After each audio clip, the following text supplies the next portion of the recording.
She thumps a cane and drinks champagne. She's formidable and judgmental, but we can guarantee that she's a quintessential lady D, but recognizes great potential. What would Danbury do? Welcome to What Would Danbury Do, your guide to Julia Quinn's Bridgerton series from A to B. After the emotional closing scene of episode 3, tensions are climbing even higher in the Bridgerton universe. All of our faves are back together as the ton descends on Aubrey Hall for Lady Bridgerton's Heart and Flowers Ball. And there are certain flowers and hearts, though the latter aren't always beating in the right direction. We have not one, but 2 surprise proposals leading to what will surely be bright futures, and one relationship that hasn't quite been left in the past. Don't forget, you can find us on Facebook and Twitter as @BridgertonPod and Instagram as @WWDDPod. And we'd love for you to tweet us using the hashtag WWDDPod. Hi, I'm Kate. And I'm Adele. And tonight, for the very first time, we're very excited to welcome our first special guest host. Special guest host, can you please introduce yourself? Hello, my name is Patrick Linton. I am an author and a journalist. I am currently the Deputy Arts and Culture Editor at The Conversation, and I write all over the place, and I love romance, so I'm very excited to be here. Thanks so much for joining us. We're really excited to have you. We are. Just a little admin note, because I know that normally we go through our episodes chronologically, scene by scene, but this episode, it was nearly impossible to actually manage because every scene seems to last for about a minute and it just pops back and forth. So tonight, we're going to try something a little bit different and go through the different storylines and see how that works. And hopefully it means that we'll actually be able to have a proper conversation about our characters and all of the shenanigans that they get up to without having to bounce back and forth between all of the different locations and conversations and shenanigans that happen all the way through. So for context, we've had the Sharmas in the country at Aubrey Hall with the Bridgertons for a few days, for the families to get to know each other. There's been some disappointments, and now everybody from the ton is descending on Aubrey Hall for a country visit. They're all going to come hang out at the Bridgerton house, and there's going to be this Hearts and Flowers ball, which Lady Whistledown describes as the invitation for the season, the one place that everybody wants to be. So that's the backdrop to our episode. Did the Hearts and Flowers ball happen last season? I think we're just going to gloss over that part. Okay, moving forward. I think we're just... There's a lot of balls every season. It's very difficult to work out which one's which. I do remember the blue balls one from last year, but not the Hearts and Flower one. So let's talk first about Edwina. So Edwina obviously expected a proposal. Anthony, really dropped the ball on that one.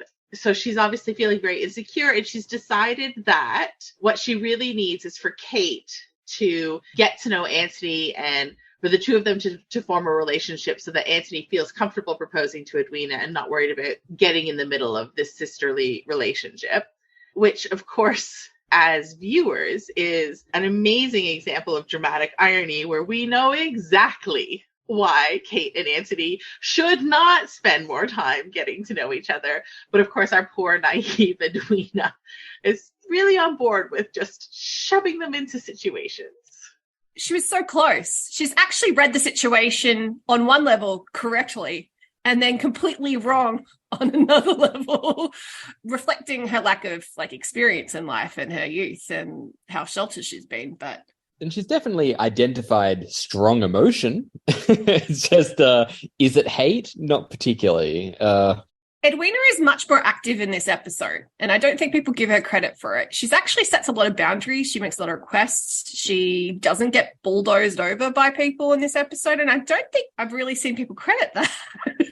She does want her sister to okay this potential wedding that she was feeling quite rebuffed about apparently a few days ago, and then they had a little hiatus and then this episode picked up. But Edwina is much more like not the main character, maybe like the secondary character in this episode, which I do appreciate because she starts off with nothing, really. she is trying to develop main character energy this episode. Well, I think that's one of the best bits about this season is that she is the diamond. She's meant to be the main character, and just through sheer coincidence and force of will, even though she doesn't want it, Kate has taken that away from her. And I think it's a really lovely inversion because, you know, we had that with the last season with Daphne being the diamond and therefore the main character and everything. I don't think Edwina does anything wrong ever, really. Like, you know, she just seems to be a nice lady. And I think, I mean, we talked about last episode how Kate shoulders so much responsibility for the Sharmas that it often overshadows the pressure that Edwina feels as well. And I think that comes out a lot more in this episode in the way that she talks about what she wants and how she wants to get it and why she can't fail. Because I think Kate keeps trying to provide her with some comfort by saying, you know, you're going to have lots of suitors back in Mayfair. This is not that big a deal. But Edwina, for all that she's incredibly naive, at the same time recognizes that if she does not succeed in getting a proposal from Anthony, all of the other suitors are going to fade into the wallpaper because, you know, Anthony being so influential and the Bridgertons being so powerful, if they don't go forward with this alliance between the two families, then the other suitors are going to immediately question the value of having Edwina as their potential partner as well. So I think that she is very naive. I think that she also feels a lot of pressure and, you know, and she is starting to show some more intelligence and also some more authority in her life as well. I do want to raise two things about Edwina in this episode. We're going to have to, I think, skip to the end a little bit, which is when Anthony gives his surprise proposal. But first, in her conversation with Kate, she says, he's the one that I want. And then she says, his family, this home, the life that he offers me. And I thought that was incredibly pragmatic, particularly because so much of her conversation is wrapped up in romance. And then, do you remember what she says when Anthony proposes? Oh, I wrote this down. Give me a second. I shall be your Viscountess. I shall be your Viscountess. Yeah, not yes, you know, I love you, yes, whatever. Like, yes, I shall be your Viscountess. So I don't think that we can discount Edwina's practicality as well, even though she talks so much of love. I mean, and we've got to be real about that time. Most of the guys you would be forcibly married to, if not all, would have been terrible human beings. So, I mean, not only has she got one that's young, good looking, and hasn't got bad breath, presumably, but he's also got a good family, seems to like his family. And so, like, I mean, this is the gold mine. And he listens to her. I mean, that's even the gold mine these days. I mean, he doesn't read, but I mean, if you've ever been on any online dating things, you know that's not a big one. One of the things that I really like about this season is actually discussions about the practicality of marriage, or like the formula and the end result. And we had quite a few of those conversations in this episode, being like, well, what is the point of a marriage? And at one point, Anthony says, isn't it to get to know my bride to be? And, you know, like, so the odds between the very flowery romantic language that is often used and then the practicality of like families and money and everything is a really beautiful juxtaposition. And I like that we get to see Edwina is, even though she is in some ways very caught up in the romance and the glamour of it all, is still thinking practically about it. And Absolutely. she's the superhero of her family right now. Like that, you've also got to like she's just saved her family in that moment too. Yeah, absolutely. That segues really nicely into one of the more minor storylines of the episode, which is Eloise. And I think that the screenwriters have actually set up a nice juxtaposition between Edwina, who is obviously very romantic and looking for love and actively looking for a relationship. And doesn't know who she is. Well, and Eloise, who is sort of being dragged into the marriage mart very much against her will and finding her interests elsewhere, because there is that scene in the middle where all of the young ladies are talking and they're talking about the matches that their mamas are setting up for them. And as you said, Adele, Anthony comes out real well against the other potential suitors of the season. Yeah. But we have Eloise there who's reading radical feminist literature and also has a family that would support her not marrying if she wanted to, so she could say no. Like the privilege that is starting from that young woman's lips. Oh, Eloise. Eloise's body language in this episode feels like it's largely a right angle. It's too much.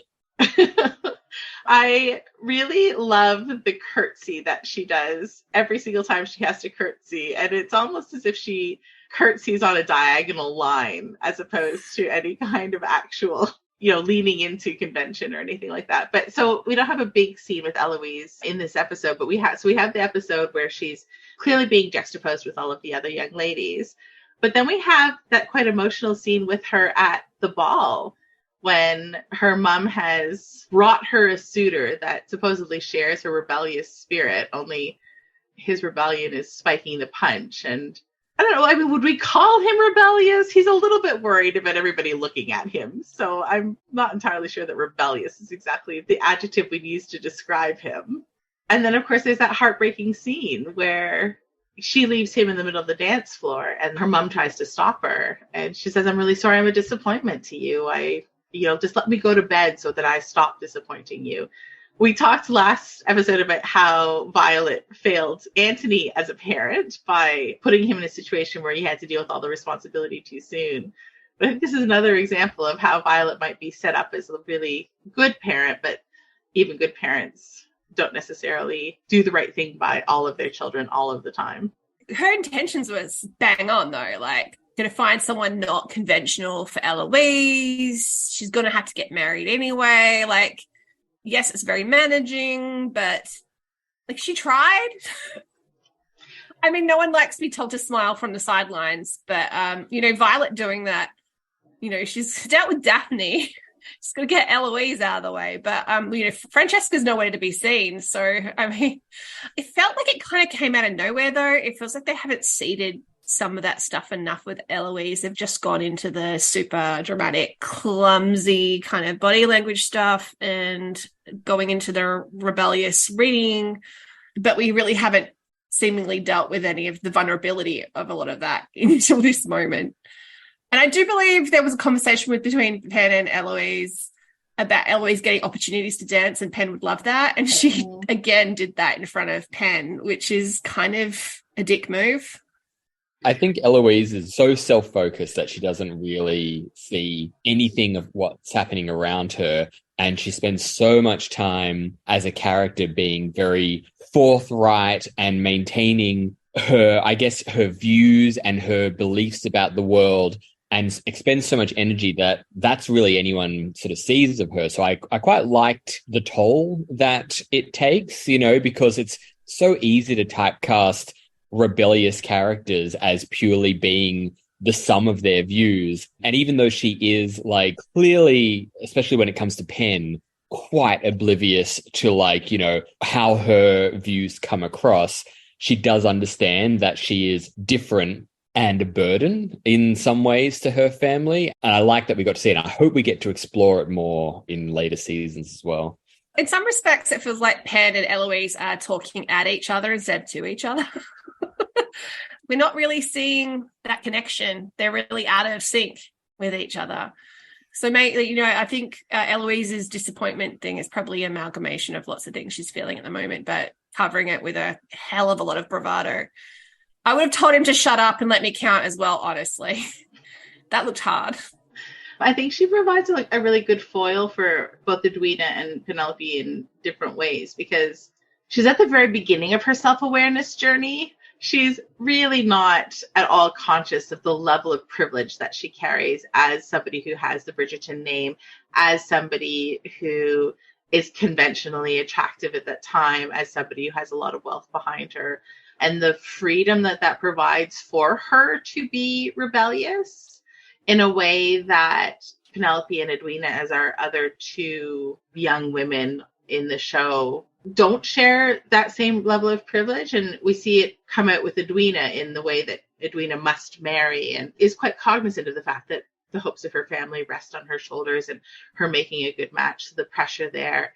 And then, of course, Penelope, who on the show is understood to not be attractive, regardless of what the viewers see when they look at her, and the way that her family is a little bit ridiculous. And therefore, she doesn't have the space to explore unconventionality because they already have all these strikes against them. And they don't get to add rebellion to that laundry list of ways that they can be mocked or belittled. Yeah, and it's also a really good continuation of the conversation that we're having with Marina, who we saw as someone who was essentially rescued from a moment of rebellion, call it what it is, basically a step away from traditions and the things that you are allowed to do. And so she had to adhere to marriage and family and all those things in order to save herself and her children, So it's good to sort of be able to juxtapose those two situations together. And actually the conversation that Marina has with Colin is very much about like stripping the glamour from ideas of rebellion and going back to reality. Let's talk about Marina and Colin now, because that's another major storyline that happens. We were just talking about how selfish maybe Eloise comes across. Colin didn't even go to the bloody ball. Yeah. He just moped in his room, and no one's probably calling him selfish. He's not thinking he's a disappointment. Anyway, sad boy. Sad boy. All right. So Colin has discovered that Marina lives quite close by, and for reasons that I never think are really entirely clear, gets it into his head that he really has to go and see her. So he shows up unannounced and just sort of walks in. Marina is there and carrying one of her babies, which turns out to be one of two. So there's twins, Oliver and Amanda. And Colin is, I guess, apologizing. And then immediately saying that I forgive you, even though she hadn't offered an apology. You know that if this was done today, it would have been on Instagram with a black background and white writing and I'm sorry for any hurt I caused, but I don't feel like you really understood my position. I'm taking some time away to think about myself. Can you imagine what Colin's travel Instagram account would have been? Just boring. So boring. Just lots of hashtags that were really common. And the view.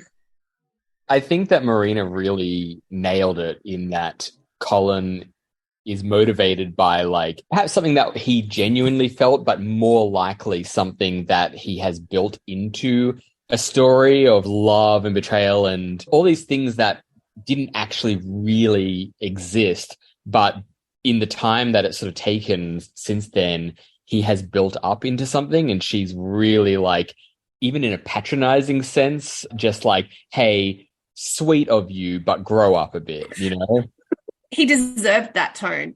Yes. He just turns up and then he doesn't leave when it's the right time to leave. He is the house guest that is still at your house at 4:00 in the morning, and you're all just tapping your watch, looking at them with the door open, going time to go now. I don't think that we can blame that entirely on Colin. I mean, because when Marina was okay, well, fun to see you, he did stand up and start. We all have a dense partner who would say the nice thing. Come on, no, but it was it's Philip's fault, because Philip comes in and he's hey, Greece, amazing, let's talk about trees. I've actually written in my notes botany bros. So the two of them go off, and neither of them are listening to Marina or reading the room at all, because they found each other. Finally, the two most boring people. Well, no one listens to Philip, clearly. Except Colin. Well, I mean, Marina finds both of them boring, which, accurate. Yeah. I like olives, but I don't necessarily need to go in depth on the growth cycle. But it shows that Colin and Marina had nothing in common. There was nothing there to begin with, as Patrick said. It's just, he's built up this whole mythology of his life's trajectory.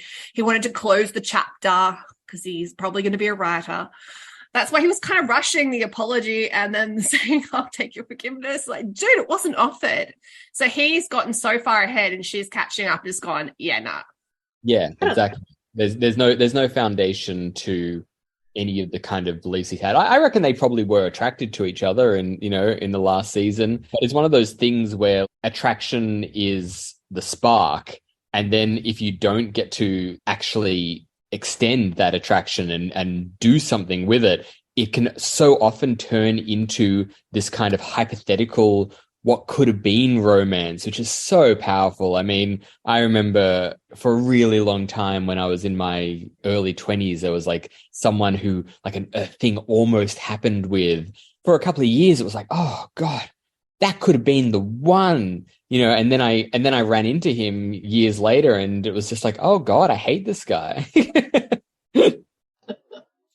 Well, I think it's another really good example of how the women in this show are so much more pragmatic and practical than the men. The men have the ability to go off in dreamlands and create these romantic fantasies, and the women are like, we are living in the world. We have things that we need to do. And Marina's like, he's good to me. He's good to the kids. I'm leading a comfortable life. Like, there are worse things that could have happened here. I am okay. Fuck off with your forgiveness.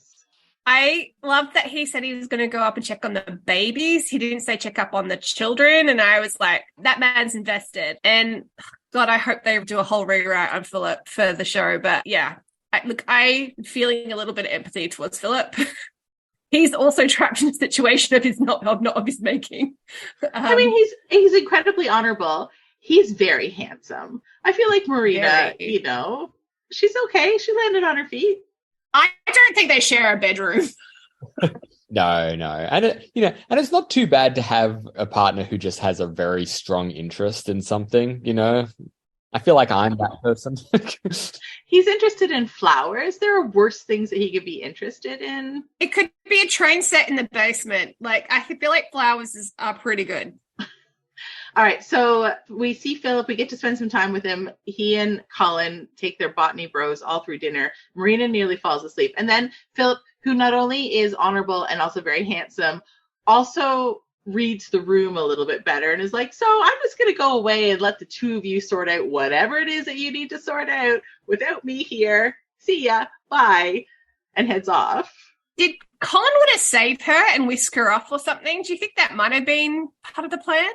I think maybe, like, it feels to me like he kind of hoped that he would find her very unhappy and he would have to kind of continue or at least prove that there is something deeper at heart here. So he has to save her or tell her that he forgives her. And I think he really wanted an idea that this was important rather than him being fleeced a little bit. Yeah, I think you're right, because Colin's so romantic. I think he built it up into his head as something, and then to find her fine pushes back against all of these romantic notions that he'd built in his head. And like, literally, she's fine, and I think more importantly, doesn't need anything from him. And doesn't want anything from him. Actually, the one thing you do is look at Penn. Yeah, I mean, she tries to do Penny like a real solid in this conversation. Do you think she went, oh, I've been a bit harsh, I need to throw him a bone? No, I think it was her being really practical again, in that we need to nip this kind of weird obsession you've got in the bud. We don't need to talk about this anymore. Go be obsessed with Penelope, the person who is right for you and is waiting for you to notice her. Look in that direction, because this direction isn't going anywhere. And Penelope also holds him aloft as like on a pedestal as well. So they can do that to each other. And just leave Marina alone, basically, with her kids and her husband, and he can have his flowers and everything's fine. All right, well, we're talking about Penny anyway. Let's go talk about the Featheringtons, because the Featheringtons do a lot this episode. So off they head to Aubrey Hall for the Hearts of Flowers ball. And Lady Featherington has hit upon the notion that Prudence should marry Cousin Jack. And she's struggling, I think, because for all that she is an intelligent and scheming woman, she has not brought up intelligent, scheming daughters so much. Well, one she has. Yeah, but it's not the right one. It's the one that she overlooks. But she doesn't know. She also doesn't. They're so good at scheming. She doesn't know they're good at it. But then they're playing a game of, I can't remember what old-fashioned bowling is called, like Bocce? Skittles or something. Oh. I don't know. Anyway, so they're playing that, and Prudence says, just offhand, oh, well, people get trapped into marriage all the time. And then you see the light go on. And then, of course, we go to the ball. Portia lures Jack into the orangery. She sends Prudence to the orangery first. And Prudence is like, yeah, excellent idea. I'm hungry. I'm going to go eat an orange. I love how easy it was. Like, it was just like, it's like, yeah, look, go eat an orange. The actress's commitment to being vacant and petty and self-involved is a thing too. That, yeah, so good. Really enjoy her. She's very fun, yeah. And then Portia sends Jack to the orangery with a, oh my God, there is a business opportunity or something. And Jack's like, yeah, seems legit. Off I go to the orangery as well. My question is, how did the both of you think Portia managed to round up literally 15 other people to also go to the orangery afterwards? Well, she was saying, oh, we must go and all smell the orangery. It was beautiful. I think she just bullied them, really. She's quite managing. I know, but like, really? Like, oh, it smells really good in here. Let's all go. And everyone's like, yeah, absolutely. We're just going to go smell some oranges.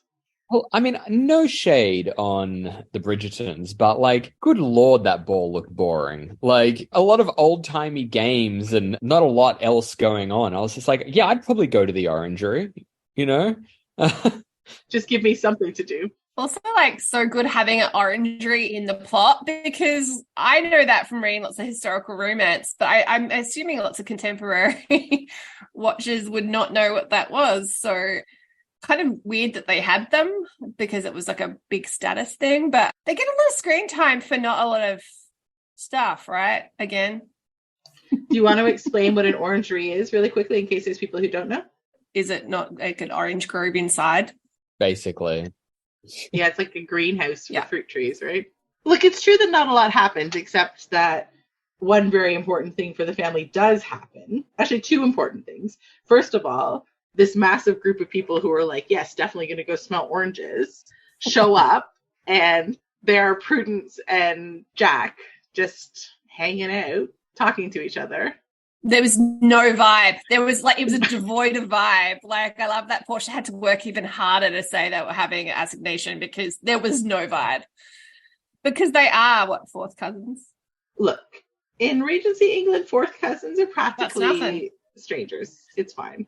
I think what I did like about that was when Prudence realized what had happened quite a few beats later and got really, really happy about it. That timing was magnificent. But I think on the other side of that is the fact that Penn took the time to ask Prudence, like, he didn't force himself on you, and she was actually checking up on the welfare of her sister because she wasn't in on the master plan. I thought that was sweet. But she was also was very self-centered as well, because she's like, it could ruin our family. I'm like, Penn, love, you did that to the family last season. Because the same thing kind of happened. And you reported on it, and you're telling your sister, if this is reported on Whistledown Reports on this season, like, our family's screwed. I'm like, you just did this to someone else. And I think that was deliberate, because obviously there's a little bit about Penn's guilt at the end of this episode with her conversation with Colin. That was different, Adele, because that was when Colin was involved and Penelope couldn't have that. This is different. I'm sure you understand. Like, Penn's face in this episode is so mean a lot of the time. Like, wow. Yeah, I mean, she was really concerned about Colin going to Marina's. I guess it is good that there was a conversation with his sister, like, you good? I guess that means they keep the house. But as Portia finds out, that marriage isn't worth shit. Because he does not have any money. Yeah, well, this is the second important thing that happens. So first, they get compromised into marriage, and Jack is like, really, Portia? Like, really? Is this really happening? And Prudence is all like, yeah! But then Jack comes to Portia and is like, friend, don't scam a scammer. You have just fully screwed us over. Portia feels like someone who is really crafty and probably watches a lot of Survivor and feels like they'd absolutely kill Survivor, but their read of the game would always be a little bit off. I think she thinks she's the smartest person in the room and has been one of the smartest people in the room for a very long time, that when somebody else comes in, she just doesn't Game did not recognize Game. Well, she didn't have all the bits of information. I mean, she was pretty crafty. She made sure the Cowpers were with her on busting Prudence and Jack. So, like, with the information she had at hand, she had a good plan. And she knew she couldn't warn Prudence because Prudence would ruin it. Yeah, true. I think the problem is that she's reactionary. A true schemer would be like, great, good idea. Let's set this up properly and work it through. Whereas, like, she was like, this thought has just come to me. Now I'm going to do it. I respect the hustle, but also, like, it bit you. Yeah. We also have Penn and Colin speaking the day after the ball because he came back late and went to his room and had a bit of a mope. We see that Penn finds out that Marina's doing well and that her actions from the previous season didn't completely skittle her life, although Colin does say Marina doesn't seem happy and wondering about what would have happened if Whistledown hadn't reported on everything. Yeah. So I think Penn had a second of feeling okay about what she had done and getting off the hook, like on an ethical or maybe emotional level, but then went straight back on it. Do we think that Colin moped just that tiny little bit more because Benedict used up all of his opium last episode? I would say so, yeah. Like, really, shouldn't Colin have been in the orangery getting high in the corner or something? I feel like Benedict is the family stoner, so Colin's got to find something else. Well, Colin doesn't have anything. He needs a personality. Let's go. He's getting there. He just needs to be hurt a little bit more. So there's not really much more for Colin is outside of being handed his ass and making friends with Philip. Penelope and Eloise fractured. The Featheringtons have got a house but no money. And I guess that leaves us with the Bridgertons and the Sharmas. So I think there's two separate things that we need to talk about when we talk about the Bridgerton and the Sharmas. The first is Daphne's meddling. And then the second, of course, is Kate and Anthony together. But let's talk about Daphne first, who got married like literally 3 seconds ago and has really taken to like the meddling mama aspect of a married woman and is just jumping in there with both feet and both hands. It's like Violet was so impressed by her lilac suggestion. I'm like, Violet, wait until you meet Philip. He's going to be your favorite son-in-law. But the Sharmas have been at Aubrey Hall at minimum 3 days because there seems to be like a couple of days that have happened between the beasting and the ball. And Daphne's only now like, I need to get to know Edwina. I'm like, you've had 5 days and there's no internet. Like, get on that, girl. I think that's because her spidey sense is tingling and she's starting to realize that Edwina is not the vibe for Anthony, and he is perhaps holding some reservations or, and so she's starting to be like, well, hang on, I need to find out exactly who she is so that I can either like set this up or steer him elsewhere, Yeah. I think she mentions a few nice things about Edwina being the diamond of the season and Violet's committed to the bit. And then you see like almost Violet, oh, thank God someone else has got concerns. Like I can talk to someone else about this other than Anthony who does not listen to me. But they're both the matriarchs now. I'm like, yeah, like Daphne, like you're 21. Where's your husband, Daphne? She's got that like real, I'm happily coupled up and now I need to matchmake all of my friends vibe, which is frankly just irritating. So I'm kind of on Anthony's side about not wanting to listen to her, even though everything that she says is actually quite good advice. Like she said, like, I think the line is, I fear I hardly know the lady my brother is marrying. And that's true because Edwina hardly knows herself. She's trying to be perfect, which is no one. Like it's a concept. It's not a personality. So like, good luck working out who Edwina is. She's not there with herself either. Well, it's interesting because Violet answers that with, I think that's the way that Anthony wants it. Yeah. Which, yes, of course that's the way Anthony wants it. And also he told you that directly. So it's less of I think and more of he told me that that's the way that he wants it. Mm. But still not sort of having that recognition of, I think there's a really deep lack of understanding of who Anthony is and the reasons why he's choosing to do the things that he is choosing to do. Like, I think on a surface level, Violet is beginning to understand, but they're both so invested in him marrying the right person without ever wanting to understand why it is that he might not want to be involved with somebody. And also, it's a little counterintuitive given that the vast majority of marriages at this time would not have been for love. So it does sort of feel a little skimming the surface and less of like, we're a family that deeply cares about each other, and more of a, I'm a smug married and I want everybody else to be smug married as well. I really, really agree with that, because I find Anthony obviously an abrasive, annoying character. Very, very attractive, by the way. Yeah. Oh, good Lord. What that man can do with a breath. Oh, my God. Anyway, but moving past that, because I could spend probably 45 minutes just talking about how beautiful he is. But him as a character, there's a part of my personality that really, really relates to him, in the sense that I detest being scrutinized and I detest being told what to do as a result of that scrutiny. I really, even if it's good-natured, sometimes especially if it's good-natured, I've had people who love me give me fantastic advice, and my thought is, how dare you? I will do the opposite, purely because you have made this a thing.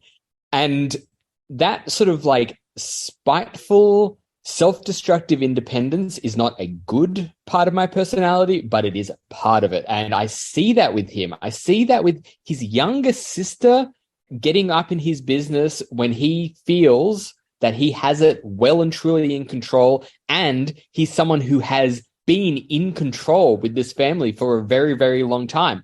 I would be like, please sit down, go away, And then the fact that there is actually something deeper and emotionally fraught going on with Kate just would add more weight to my desire for other people to stop meddling, So I really felt for him as much as it frustrated me. He's like, don't you dare perceive me. Like, don't. Mm-hmm. And also, I think because he's in such fight or flight mode, because the plan that he's put into place isn't going as he wants it to do. He's got all these unwanted feelings and like this desire to smell Kate at all times. Oh, it's so feral and grey. Oh my God. Right. So good. And then to have his sister be like, you're doing things wrong. Like, it's not even like he's capable of listening at this point in time. He's been running on adrenaline for so long. He doesn't know how to stop going forward because he's never had the opportunity to not. Yeah. And that feeling of being unmoored and insecure is exactly the kind of thing that would lead me to be like, right, I need to create order. I need to create a sense of momentum. I need to get this under my control again. And that's why I would absolutely prematurely declare engagement towards someone, although I've skipped ahead, Yeah. Ugh. Him being described by Edwina as even-tempered is hilarious considering this episode. Edwina's being a tiny little bit forward in this scene. Like, she's like, my perfect match is your brother, even though he hasn't declared himself. And also, like, I bring out the best in him, don't you think? And his sister's but that was a great line, because if you think about last episode, the last thing his dead dad said to him was, you're going to love the worst of them. Mm. So, like, she's not, like, I just thought that was really smart. She's just like, I bring out the best in him, and like, the best is easy. It's the worst that's like super freaking hard. So yeah, I think she's trying to manifest in what she's saying. She's just like, if I keep going forward, keep saying positive stuff, it's going to happen. I'm a lucky girl. Stuff just happens to me. That's great. oh, I didn't get the TikTok manifestation right, but yes, you know, like, or maybe she's trying to get like Daphne on side and that's what she thinks Daphne wants to hear. But Danbury and Mary liked it. They approved. Yeah, I think actually that's a really interesting observation because Anthony and Edwina are sort of on parallel paths of, we just need to keep moving forward. We're just moving forward. Everything's moving forward. Aren't we moving forward in the right direction right now? Yeah, and it also goes back to that, what we were talking about before with the whole functionality of marriage, you know? Is there some sort of functionality inherent in the system where two people are meant to bring out the best in one another? Or is there something truer and more powerful with the Kate and Anthony's connection where it's two people of similar temperament who are kind of impressed and obsessed and annoyed with each other, you know, like what's better? Is there one that's better? I mean, the show makes the case for one, but, you know, I'm not sure in general. Well, that's what Daphne says, right? She's like, we're Bridgertons. Don't we need somebody to challenge us? But that he needs someone with similarities, which is different than someone who brings out the best in him. And maybe I feel like with the similarities and the challenge bit is recognizing Anthony has a lot of shit that he hasn't dealt with that they can't even conceive of. And he needs someone who is like that he can actually have a safe harbor with, potentially, if Daphne thinks that deeply. But I mean, I don't disagree that Edwina brings out the best in Anthony, but that's only because Anthony doesn't care. So harsh, but so true. Yeah, and also like for the rest of the family, when they see him being the good host and the good son and being polite and talking to her and squiring her around and they're being a perfect couple, that is one of the manifestations of how they would like him to be. And they see that as being a type of the best of him. But it, as we know, that is very much an act. And I think what we probably would like is if he is that caring and that doting and that invested for his own reasons rather than playing the role. Well, last season he was late to a lot of stuff or really just not interested or distracted. So I think you bang on there, Patrick. We've already started, but let's officially start talking about the Kate plotline and particularly the Kate and Anthony plotline, because there's so much really good breathing that happens in this episode. Yep. Yes. Right off the bat, I have to talk about how beautiful Kate looked in this entire episode, and very much in comparison to, like, Edwina, obviously beautiful, but she looked, I guess, slightly more insipid, you know, like she was always in kind of baby blues and lavenders, whereas Kate at one point was wearing a tiara and this pink blush with like climbing flowers gown that was just absolutely stunning and vibrant and showed what we're meant to see about her, all of her vibrancy, I think, you know. Oh, I was obsessed. And she was wearing Bridgerton blue. Yes. She was. We had this ongoing theory about the Bridgerton coloring, because for the rest of the episode, she's in those blues. She's in teal for the hunt. But when she enters the Hearts and Flowers ball, she's in that beautiful pink gown, just like all the other Sharmas. She's like, okay, you know what? I am a Sharma. I am not playing around with this anymore. We are presenting a united front. We are behind Edwina. I am going to wear that pink dress because I am not important anymore. Like, I don't have any other space except here in my family. Can we go back to the hunt for a second? Yeah. Can we go to the conversation before the hunt? Yeah. Because Edwina has this idea, right? Where she's like, you need to go spend time with Anthony. And Kate's like, dreadful idea. And Daphne's like, intriguing idea. And Edwina's like, nope, this is my idea. This is what we're going for. Yeah, and I think it's great to see Edwina like steamroll him a bit, actually. Like the Sharmas do have a bit in common. But what I did love was when Kate sat down, it's like his whole presence changed, which is a great choice by Jonathan Bailey. Like he looked happier like immediately by her being in his presence. And then Edwina brings up the bee sting, and there's this beautiful line reading of and like it's just I don't even know how to talk about it. It's so well done. You see this whole conversation happening with just a sound, basically. And I think he's so good. What he can do with they were doing with their eyes alone was everything, because she wasn't vulnerable. She was just very present because she knew he'd really freaked out. Like, so he needed that extra reassurance that she was well, whilst also not trying to take up the Edwina space. Edwina's like, tell him about your bee sting. And Kate's like, I got stung. And then, she's not going on the hunt. She's not going on the hunt. She's not going on the hunt. Anthony's like, because he can't hunt. And then, okay, now she's going on the hunt. Competition fuels so much of their attraction and like forwards the momentum of the plot as well. It's just like, oh, great. You guys can't help yourself. And that's the best bit about it. Two things that I find really, really funny about the hunt in general. And then we can talk about the smelling scene, which is not funny at all. That's completely different feeling. So first of all, we have the poor maid who I think has never been on a horse in her life. And the second thing is that Kate is under the impression that when gentlemen go hunting, they're going hunting. Yeah. When really what they're doing is going back to their clubhouse and drinking a lot and maybe shooting their guns in the air, but that's very secondary to everything else that is happening in the hunt. And I love how she's just like, well, I'm going to go and kill this deer on my own. You guys are all useless. I know how to hunt deer. Go away. And then, of course, Anthony can't leave her by herself. And we get the like Regency equivalent of that guy in the bar who tries to teach you how to play pool by leaning right over you. Yeah, it's just like an unfortunately sexy trope, like I don't want men teaching me anything, but if one does place their hands over mine and teaches me how to shoot something or play mini golf, I'm imagining a very erotic mini golf situation here. It's going to happen. It unfortunately will work for me.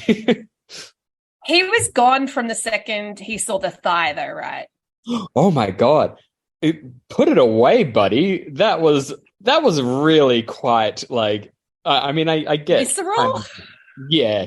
I was just like, oh, I was getting a little bit protective on her behalf. I was like, okay.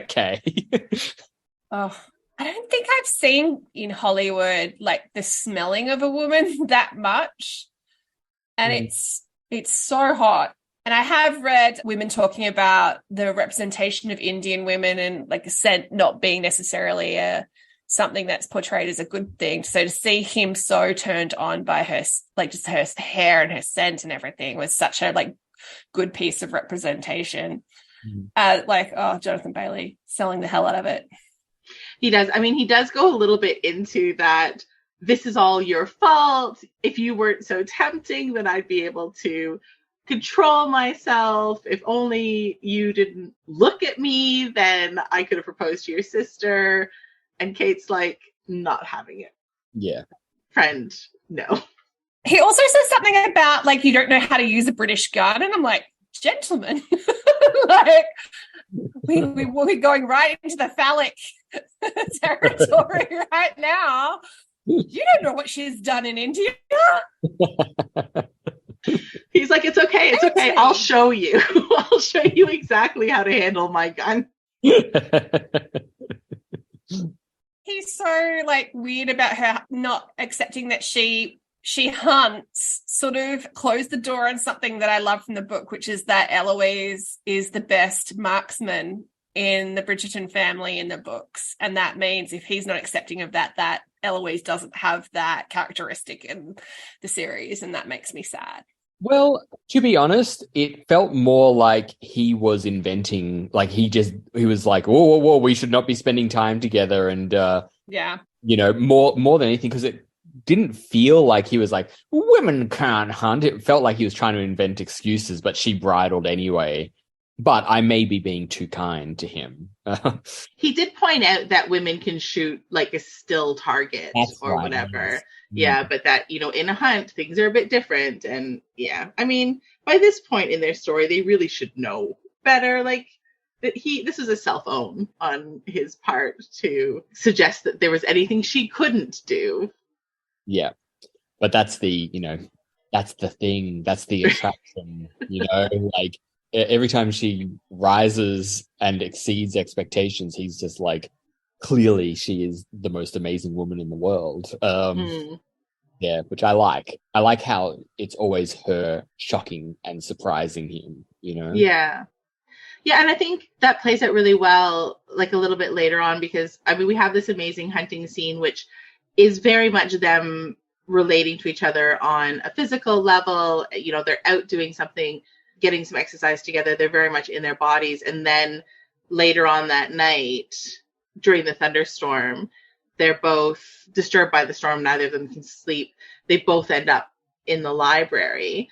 And even though that scene should be the more overtly sexual because they're both underdressed, you know, it's the middle of the night, there's that pathetic fallacy of a thunderstorm and all of the lightning. Instead, we get a connection on a more emotional and personal level when they bond about both being part of the Dead Dads Club and how that sort of affected their lives going forward, which I thought was a neat inverse of what you might expect. Yeah, I liked that as well. We could just have a very physical attraction between the two of them. They're both stunning, but it is the fact that they challenge and also support each other in ways that no one else can do. And that ability to recognize the emotional vulnerability underneath two very prickly, protected people does bring that kind of like soulmate, the right person vibe to it. And I think they understand each other in a way that nobody else in the world could possibly understand. Like when he says, my dad was killed by a bee sting, and her, like, she knows immediately. You can see from her face, you can see from her reaction, everything falls into place. But also she understands the devastation behind that.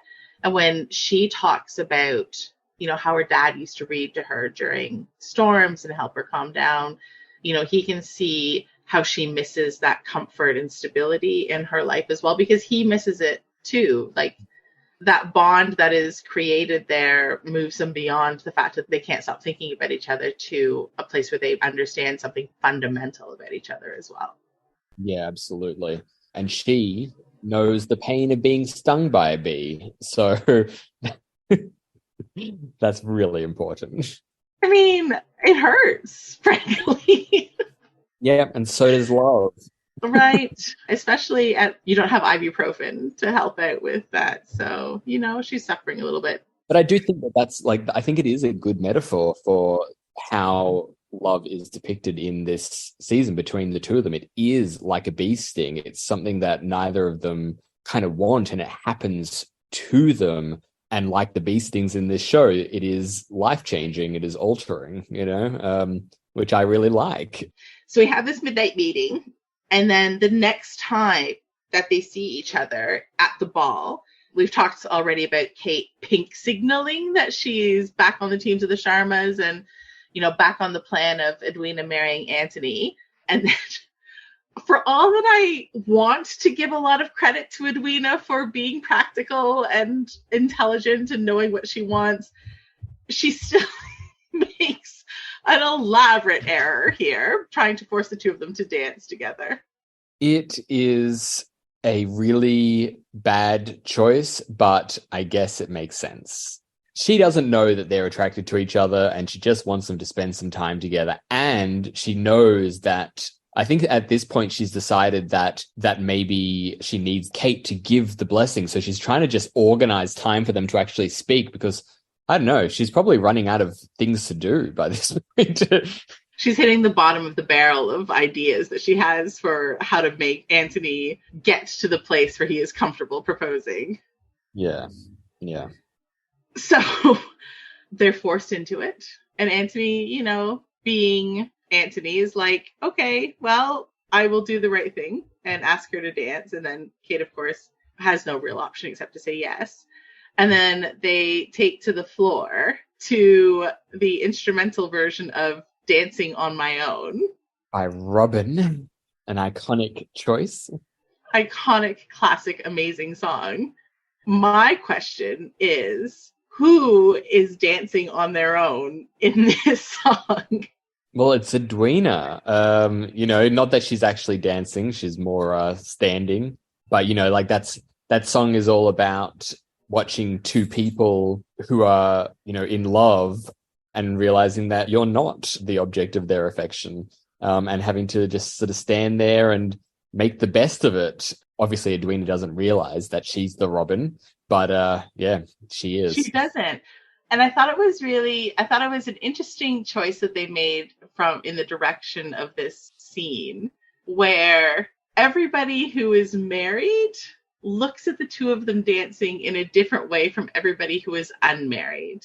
Oh. Because everybody in that ballroom knows something is happening, but only the people who understand what is happening understand what is happening. Everybody else is, a little bit in the dark, and particularly Edwina, as you say, who doesn't know that she's the Robin in this situation at all, and in fact thinks that everything is going swimmingly and according to plan.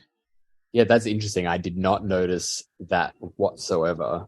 And so when you say that they know something's going on, do they suspect that there's something between Anthony and Kate, or just that there is like machinations occurring? Oh, I think that they understand sexual tension. Yeah, sure. Like, I think they're looking at those two people and being like, well, these two people should bang it out as soon as they possibly can. Awkward that he's courting her sister. Right. Only someone said something to them. So they dance, whatever, it all happens. And then Anthony leaves the floor very quickly. And Edwina is quite worried that something has gone wrong. And Kate knows that something has gone wrong and decides to chase after him. And they end up once again in the library, where apparently all things happen in this episode, at least. And they do. I was going to keep count this season and I completely forgotten to, but I think this is part 3 of the almost kissing but not quite nose touching thing that they do for a lot of the episode. They have this fight that Anthony is basically trying to goad Kate into saying, I have feelings for you, I want you. But I feel like he has a language for this in a way that Kate doesn't. So him trying to force her into saying something isn't ever going to work, really, because she doesn't necessarily know what it is that she's feeling, nor have a way to express it. Yeah. Having been brought up the way that she was. Yeah. And just that classic of unstoppable force meets immovable object, like, you're not going to get the immovable object to change their mind, unless you're clear about what's actually happening. But they're both too insecure to actually like say anything, which I guess that's what this entire season's about. Yeah, exactly. Because Kate has the, I hate you. And I mean, Anthony says, if you don't feel anything, tell me, I'll walk away. I'm a gentleman and I will. But of course, she can't. Even in that moment, she can't lie to him, much as she's lying to herself and to her sister. And then they get caught. Yes. By Daphne. So a nice little inversion of season 1. And Daphne makes that point quite pointedly, but she does make the point quite pointedly. In that she and Simon are married because Anthony caught them in a very similar position.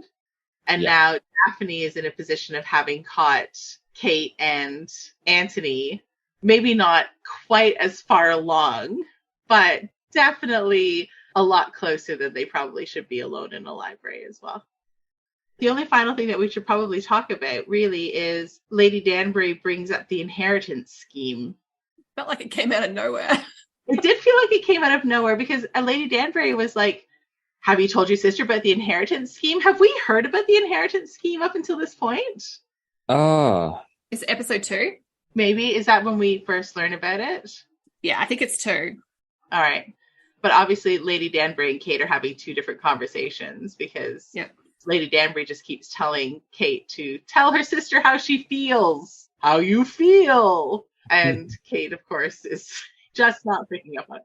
Like, at times I'm like, is she wanting Kate to be more self-aware, or is she pointing out that Kate's to blame? Like, I think I've read it differently every time I've watched the scene. I mean, maybe a mark of a great actress.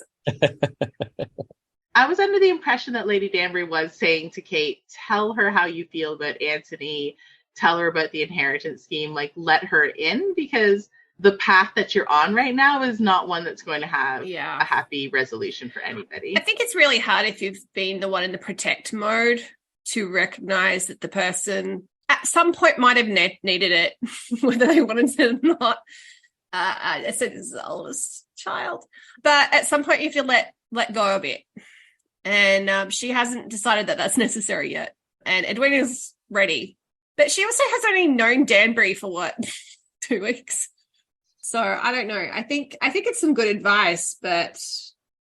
Well, I think the whole theme of this whole episode is everybody is giving really good advice and everybody is ignoring all of the good advice. And everyone's being a Patrick. Yeah. All right. So I know that we've already touched on it a little bit, but the very last scene of the episode, we have everybody leaving the ball. Everyone's going home. Edwina's really upset. Kate is, I don't know, being Kate. And then Anthony goes and gets the frankly hideous ring that is probably an heirloom and therefore something, but Edwina should definitely ask for another one as soon as possible. And then in like the most graceless way possible, he like throws himself on the driveway and is like, hey. It was one step removed from sweeping Kate aside. He was like, wasn't talking to you. Nope. Also, what was Kate going to say to Edwina? Was she going to reveal the inheritance, or was she going to reveal her feelings? What do you think she was going to say? I think inheritance. Because that's less risky. Less risky, and also because it's now or she thought it was now a big problem, you know? Yeah. But also not a good place to have a proposal or have that kind of thing revealed in the driveway of Aubrey Hall, surrounded by many, many people, including Penelope. I mean, Penelope is always where Penelope needs to be. Yeah. I think Kate wasn't necessarily going to have the conversation there because the carriage ride was the right place to have it, right? I think what she was doing was setting herself into a position where she had to have the conversation. Once she said, we have to talk. Oh, the worst way to start any sentence ever. Well, there's no turning back from it, right? Whereas Anthony just has no excuse whatsoever for a last minute rushed, weird driveway proposal. I had no recollection of his proposal because all I can remember is like looking at Kate going, oh. But Edwina looks to Kate and hands her glove over. But yeah, I guess they're engaged now and she's going to be his Viscountess. Mm. Everything has gone to plan. And no one looks happy about it except Edwina. And that's the end of this season. All right. Do we have any What the Featheringtons? Yes. So mine actually throws back to that scene that we were just talking about with Lady Danbury and Kate. I love her. I love her character. I love that actress. Everything that she does is amazing. But every so often, she's clearly given like something of a stinker of a line and manages to deliver it in a way that no one realizes it makes no sense. And so my What the Featherington moment is when she says, careful, or you shall catch a chill. What? Like, was she, like, I get that she was speaking metaphorically and, like, she was warning about greater things, but it was just, like, it was so broad. Like, how could anyone take a warning from that? And it was so dramatic. I died laughing. It's almost like from the William Shatner school of line recitation. What's the chill, Patrick? What is the chill? I don't know, but you shall catch it. It's like climbing the word. Adele, what's your What the Featherington? Penelope got to wear a colour that wasn't citrus and no one talked about it, how beautiful she looked. She was wearing blush pink and she looked amazing. It suited her. It was a great colour on her and no one said anything. She actually makes mention in that conversation that she has with Prudence where she's like, you're going to ruin the family. She says, this isn't like Lady Whistledown talking about her citrus dresses. And I'm like, Penelope, you're in pink right now. Pink is not a citrus color. I suppose grapefruit. She looks really beautiful in it. As beautiful as they allow her to look. Yeah. It's great. And I like how there's like, she's flexing her power a lot this season, and sometimes in not particularly great ways, but like I like what that means for her as a person. Mama, there's a dress code. We shall not citrus. Yeah. So mine actually touches on a part of the story that we didn't really talk about, which is Genevieve getting a little bit more involved in Penelope's Lady Whistledown enterprise, where she sews Penelope's pages into silks and then delivers the silks to the printing press. And then we see this beautiful box get opened. So first of all, we see our hot printing assistant, Theo, show up for the first time. But then we see this beautiful box with this beautiful red dress get opened up. And then these ink-stained fingers reach into all that silk and pull out the pages. And I'm like, wash your hands! Wash your hands! But also, shouldn't the dress box go between Penelope and Genevieve, not Genevieve and the printer? Because that's more suspicious that a dress is getting delivered to a printer. Look, I don't know, maybe printers make a lot of good money and their wives need silk dresses too. It was just a weird choice. But the point is, wash your hands before you touch all that red silk with your black inky fingers. Also, what happens to the dress? Oh, I just figured that they just ferry the dress back and forth. In a colour that Penelope would never wear. I don't know. I'm not the one who came up with the scheme. I'm digging so many, like, there's so many holes in this. This was my red dress. It's a red dress. Like, no one in the Featheringtons would wear that colour except Portia. It actually makes it more likely to get caught. Mm. Oh my God, look at me becoming like Miss Scarlet. Where's the Duke? Sorry. All right. It's time for... What would Danbury do? This is where we imagine that a character from another book seeks out the sage and straightforward advice of Lady Danbury, the Dame of Directness.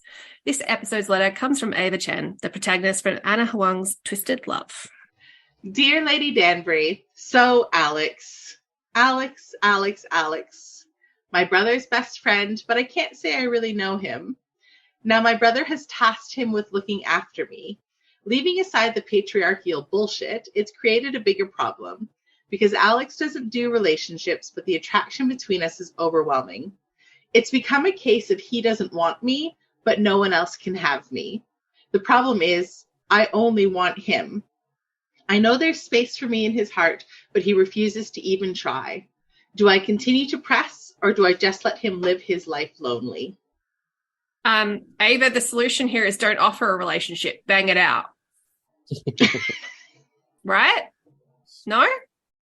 I agree. Win him over with your wiles. But she's caught feelings. She can't just bang it out. But downstairs has feelings too. He has one. Like, don't just like do a stealthy, this is not a relationship. Yeah. And if they bang it out in the orangery and everyone else catches them, then they'll have to be wed. Because that happens now too, yeah. Oh, see, it's always hard with the brother's best friend because the brother's always like, don't. I made him promise when we were 12. I would just corrupt him. Yeah, bang it out. Keep banging it on and on and on. Beat him down. Literally. Yeah. Or do the real, like, very sitcom-y TV movie trope of just dating so many people and make it really obvious so he drives himself insane. Yeah. And then wants to bang it out. I was going to say, like, you've got to be like, oh, yeah, sure, if that's your decision, fine, and then not be available and then make them jealous. It's kind of like, I'm not doing this in-between stuff. I deal in absolutes. Just like Anthony and Kate. Yeah. Is that the relationship that made you think about this? Oh, actually, it's the best friend's brother, but yeah. Best friend's brother. Yeah. Oh, wait, brother's best friend.